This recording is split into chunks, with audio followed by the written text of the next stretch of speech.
Magandang araw mga kasolar. So muli tayo nagbabalik ang inyong kasolar, Solarens. So nandito tayo ngayon sa EDSA, Caloocan.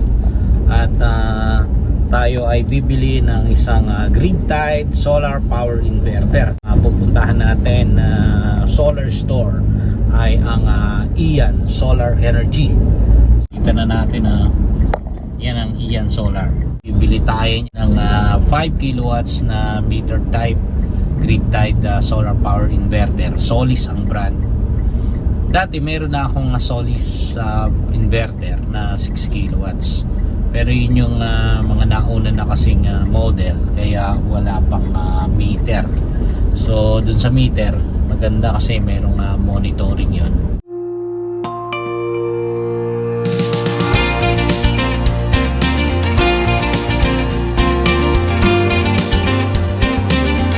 Check na natin yung ating bibilin. Okay, tayo magbabalik.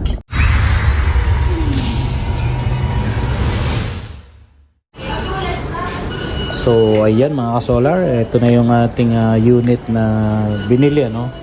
Ayan, at naka-open na. Ito yung 5 kilowatts na bagong model ng grid-tied. At ito yung manual. Ayan, medyo maliit lang. So andito yung installation guide.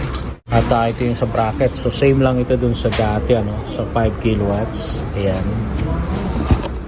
At tingnan natin dito. Ayun. So eto nga. Tingnan natin yung laman. So meron tayong mga MC4 connectors. Ayan. At ito yung sa grid connection natin, ano, grid connection. At meron tayong meter na kasama dito. Yun, at titingnan natin yung testing, yung setting, kung paano ginawa.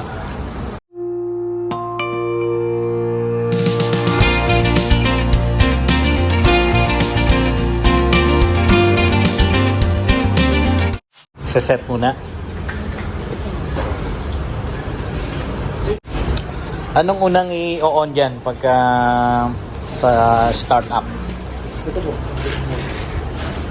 Ito, may power na to galing sa taas. Opo. Ito po yung switch. Hindi kailangang i-connect muna sa grid.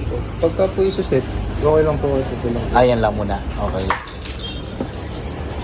So sa settings, ano yung mga importante ano dyan? Okay. Ito po. Kung sakali po na may ito po this. Saan ka pupunta pagka isa-set mo yung pinakaunang settings? Ito po, advanced setting. Advanced settings. Tapos yung password po, 0010. 0010. Okay. Tapos select standard. Select standard. Yung user defined. Yung User defined. Hindi Philippines. Hindi. Okay. Hanapin nyo lang sa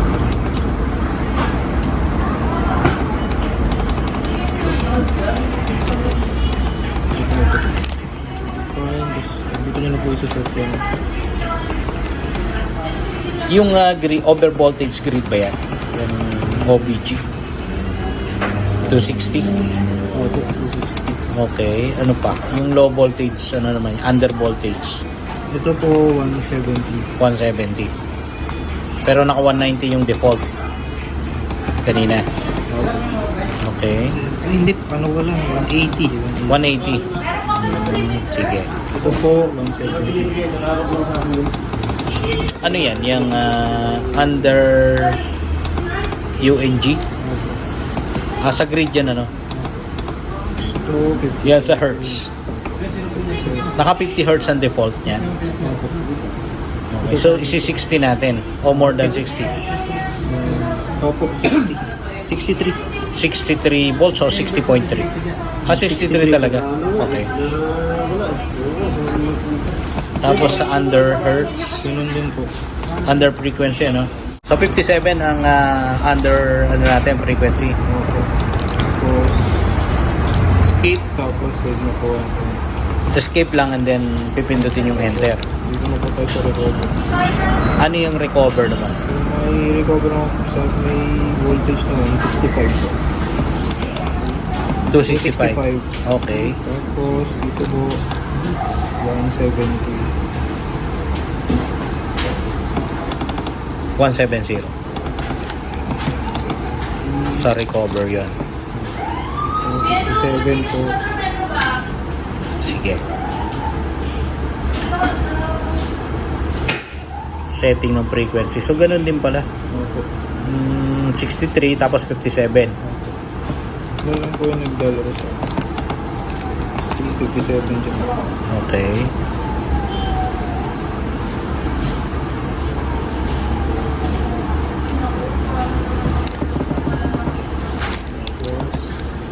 Skip po tapos yung patulog yung kanina. And then save din.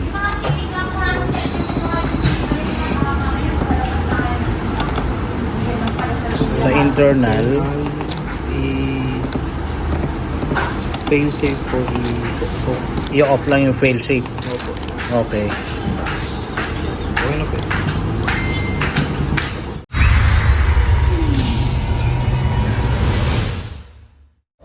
At ito na yung ating S-Series Solis Inverter 5 kilowatts.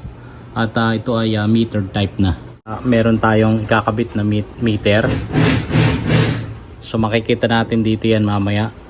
At gagamitan natin ang RS485 kasama na ito doon sa tips. At meron din tayong city sensor. So ito yung doon sa RS485 na nakakonect dito sa meter. Ayan. At yung number 1 and 4 dito, 1 and 4, 1 at saka dito, yan ang i-connect natin sa line and neutral na source ng power. So power input yan. At dito naman yung 5 and 6, yung black yun ang 6. Ayan, black 6 dito. At yung white ng ating city sensor ay number 5. So ito yan. Ayan, dyan natin i-connect yan. Okay. Ito naman, ito yung mga controls natin. 2 strings kasi ito. Ayan o. String 1, string 2. So 10 pirasong solar panel sa 500 watts. Kaya meron tayong DCSPD para sa first string, DCSPD para sa second string, at may circuit breakers din na magkahiwalay. Ano? At ito yung SPD para sa AC. At ito naman yung AC circuit breaker. Ito naman ay excess ito na yung para dun sa load connection, pero ipaparallel natin yan dito sa 63 amperes. Okay, so ituloy-tuloy ko lang.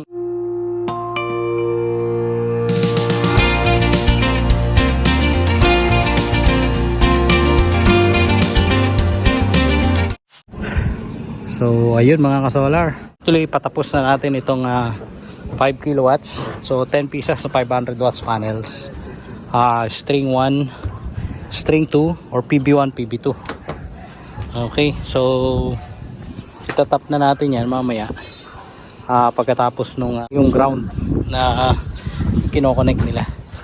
So may ground yan na pababa na gagawin tayo. At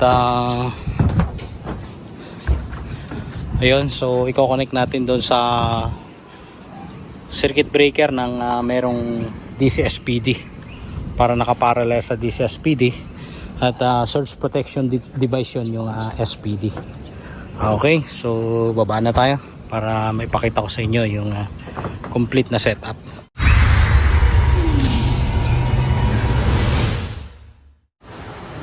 So ayun mga ka-solar, connection natin na sinasabi ko kanina nung galing tayo sa taas. Ito na yun, naka-parallel yung ating DCSPD at dito sa circuit breaker para sa PB2 at ito yun sa PB1. So string 1, string 2. Naglagay lang tayo ng para sa saksakan sa outlet.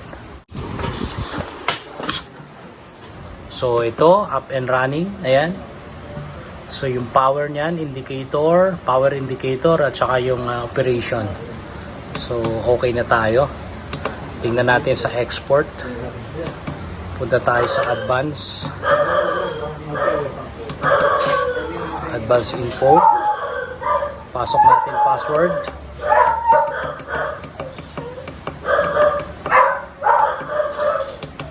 Ang password niya 0010. Ayan, so tignan natin, display energy, settings, set information. Ayan, tingnan natin. BD grid 225, iGrid, naka iGrid ano, ayan oh. At generating, yan yung default niyan 20 watts. Grid frequency 60 Hz, 60.26. Total energy wala pa, bago lang eh. Today, so naka 200 watts naman, watt hours ngayon. Kasi 5 o'clock na natin na naayos kanina. So ayun yung export natin. Yung work mode null. Bukas kung saan na ito mag-harvest. Ayun. So na-finish na natin.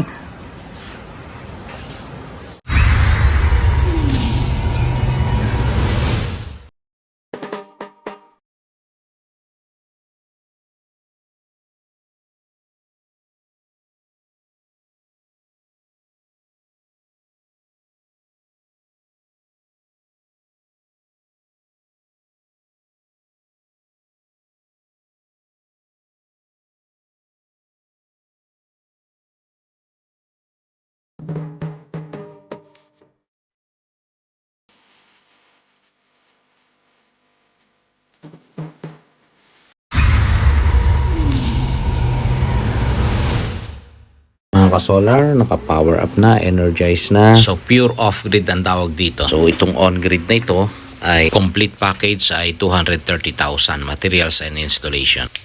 So, dun sa materials, mayroon kang 5 kilowatts na inverter, purely on-grid at meter type yon. So, Solis yung brand. At 10 pieces na 500 watt solar panels na Trina Solar ang brand. So, usap muli tayo sa susunod na video. At ang iyong ka-solar, si Solarens.